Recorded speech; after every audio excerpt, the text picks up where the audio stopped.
আজকে প্রশাসন কোথায়?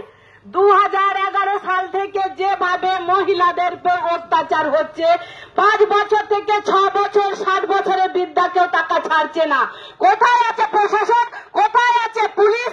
পুলিশ কিন্তু মেরুদণ্ড। যে পুলিশ আলমারির পেছনে নকয়, যে পুলিশ টেবিলের তলায় নকয়, সে কি কাজ করবে?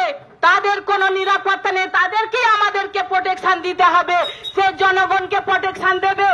আজকে আমাদের শিশু কন্যাদেরকে ধর্ষণ করে হত্যা হতে হচ্ছে, আর পুলিশরা এত ব্যারিকেড দিচ্ছে কিসের ভয়? আজকে লাশ আসবে, শিশুটা আসবে, তার জন্য জাল গাড়ি প্রচুর দিয়েছে। বাইচান্স যদি আমাদের থানায় ঢুকে যদি কিছু হয়, এত ভয়।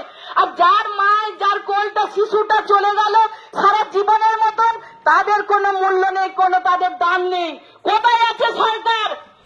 এই যে আর্জি করে যে ঘটনা হলো, দিনের পর দিন আজকে 100 দিন টপকে চলে গেল, তার কোনো বিচার নেই, কোনো শাস্তিদের এখনো ধরা পড়লো না।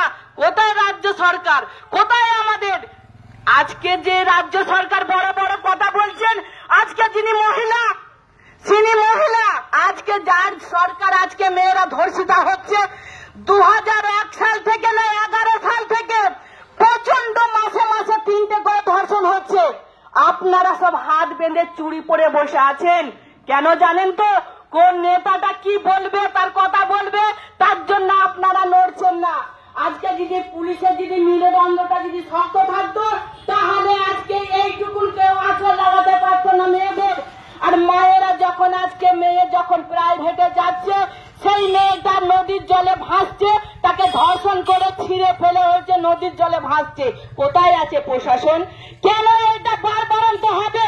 কেন বারবারন্ত হবে? কিন্তু আপনারা মেরুদণ্ডটা আপনাদের নেই।